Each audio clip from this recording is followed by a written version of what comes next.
Hello and welcome. We just finished our 4-part press to headstand, float to headstand series, and I just wanted to have a short video condensing all the drills that I had layered in that practice that you can add into your workout or your yoga routine or just on the side. So to begin, for this one you can have blocks as well. Inhale to lift the arms overhead. This is my L-sit vinyasa. Exhale to forward fold, peace fingers on the toes. Inhale to halfway lift, lengthen the spine. Exhale, compress the core, forward fold. Inhale to lift the arms up overhead. Exhale to lower the hands either onto blocks or just outside the hips. Inhale to lift the hips, shimmying the heels back towards the body. Maybe lifting the heels for a full cycle of breath. Inhale.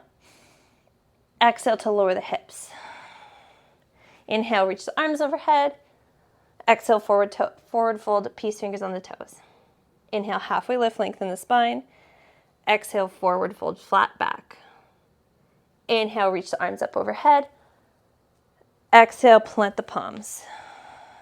Inhale, shimmy the heels back, lift the hips. Maybe lift the heels, full cycle of breath. Inhale. Exhale, lower the hips.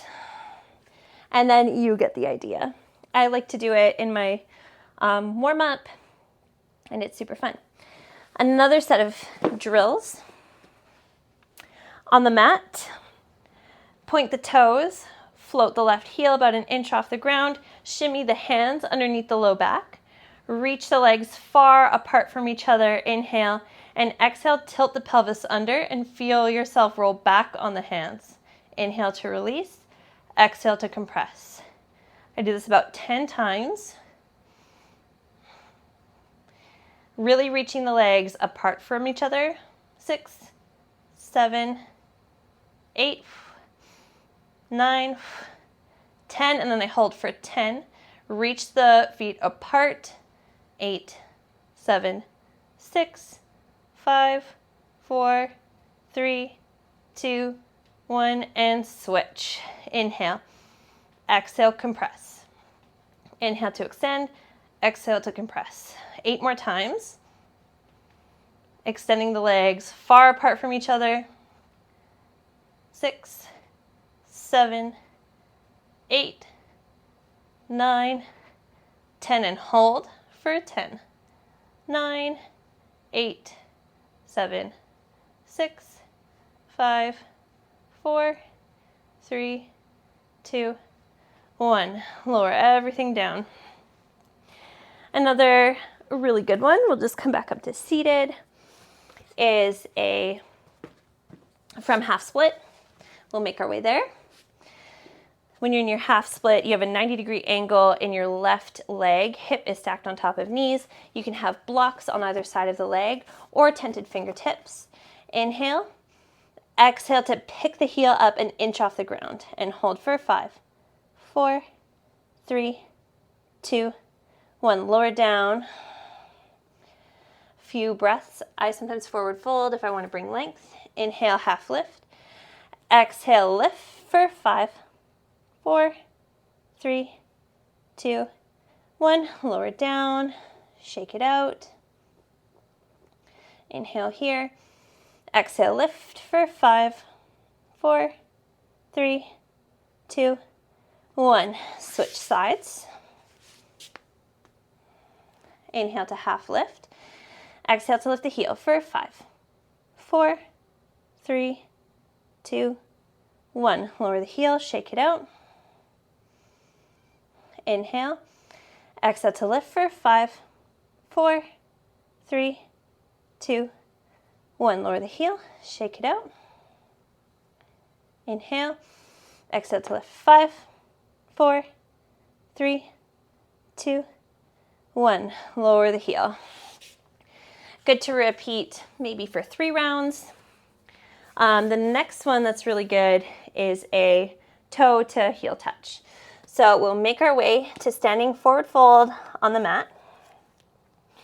Now walk the hands about a foot in front of the toes and inhale to sweep the right foot up and high. Bring most of the weight forward into the hands and the fingertips And as you exhale with a straight leg, try to tap the right toes to the right forearm as high as you can. Inhale to shift the weight back, standing split. Exhale, drive the toes forward. Try to tap toes to forearm. 3, 2, 1. Inhale, back and high. Exhale, shift the weight forward. Try to tap those toes for 5, 4, 3, 2, 1. 2 more. Inhale. Exhale, shift forward. 5, 4. Push the ground away with the hands. Engage the scapula. 1. Inhale, last round. Exhale, shift the weight forward. 5, 4, 3, 2, and lower the foot. Place the hands underneath the feet and give the wrist a little massage with the toes. A little baby forward fold. And we go to the other side. Plant the hands about a foot in front of the right toes. Inhale to lift the left foot back and high. Exhale to shift the weight forward. 5, 4, 3, 2, 1. Inhale back. Exhale forward. 5, 4, 3, 2, 1. Inhale back. Exhale forward. 5, 4, 3, 2, 1. Inhale back. Exhale forward. Push the ground away with the hands. 4. Lean forward. Shift the weight into the fingertips. 1. Inhale back. Exhale forward. 5, 4, 3, 2. And lower everything down. Step back onto the hands. And then we'll make our way into downward facing dog. Inhale, right foot back and high. Exhale, knee to nose. Find that compression. And then try to straighten into the right leg so the right foot comes at a hover. The sole of the foot is like perfectly parallel to the ground. Inhale, three-legged dog. Exhale, knee to nose. Inhale. Exhale, straighten into that leg a little bit. Find that hover. Inhale, three-legged dog. Exhale, knee to nose. Inhale. Exhale, find that hover. 3, 2, 1. Inhale, three-legged dog. Exhale, down dog. Left foot back and high. Inhale. Exhale, knee to nose. Inhale. Exhale, foot comes to a hover. 3, 2, 1. Inhale, three-legged dog. Exhale, knee to nose. Inhale. Exhale, foot comes to a hover. Did we hold it for 5? I think we did. 4, 3, 2, 1. Inhale, three-legged dog. Ooh, my arms are on fire. Exhale, knee to nose. Inhale. Exhale, foot's to a hover. 5, 4, 3, 2, 1. Inhale, three-legged dog. Exhale, lower, down dog, and then onto the knees. Okay, so actually floating up there, you'll need 2 blocks, or 2 very tall books, or a chair, or a table. Use caution.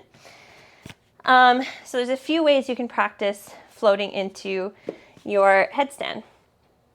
Coming into a forward fold, so toes pointing in, hinging at the hips. Place the blocks just behind where your feet naturally like to go. And they might need to go a little bit wider because the wider your feet are, the easier it will be to stack hips on shoulders and the easier it will be to float the legs up. So from here you can tripod headstand would be the easiest. And then you have your forearm headstand. So your elbows are about shoulder width apart. You have this little compartment in between your hands to fit your head. Shift the weight forward and just practice lifting up onto the blocks and then lifting down and then lifting onto the blocks and then lifting down. I'm going to need to move it a little bit closer. Lifting down. 3, down, 4, down. Make it nice and controlled. 5, 6, 7, 8, 9, 10, lower all the way down.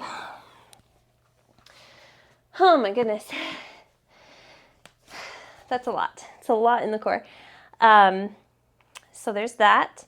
And then the last drill I think I would recommend would be just to be trying to float up with blocks under the feet, which brings the legs a little bit closer to shifting the weight over the hips. It's a little bit hard to explain, I guess. So forearm headstand position. Your elbows are about shoulder width distance, placing the head on the mat and bringing those blocks to underneath where your feet would normally go. Bringing the ground a little bit closer. And if you can see what I mean, when you're on the ground, the hips are further away from stacking onto the shoulders, but when you're on the blocks, it naturally just brings a little bit more, it brings them closer. So from here, you can practice shifting the weight forward, feeling what it's like to get the hips over the shoulders by rolling onto the tippy toes and then back. 2, 3, 4, 5, 6, 7, 8, 9, 10. Lowering down, giving yourself a break. The next set in this position will be just to roll forward and try to tuck the knees in towards the chest. Give yourself a moment, maybe a child's pose. Then we come back into that position. Moving the blocks where they need to be, finding your headstand. Then rolling forward, tucking the knees in, and then lowering back down. 1 foot at a time is easier. And then once you feel comfortable, 1 toe at a time, you can practice both toes. So we'll go for 5, lower, 4, lower, 3, lower, oh man, 2, lower, and 1. Lower all the way down. So yeah, that is in essence a short form of a lot of the different drills we had done in our 4-part series. And you can take those in your workouts or your core day or throughout your own yoga practice. And I hope you enjoyed. And I hope you, if you have not checked out my 4-part series, that you do. And yeah, my Instagram is @SundayYoga. And if you want to tag me in any of your discoveries or your newfound skills, I'd love to see it. And I hope you have a really good rest of your day. Thanks for joining.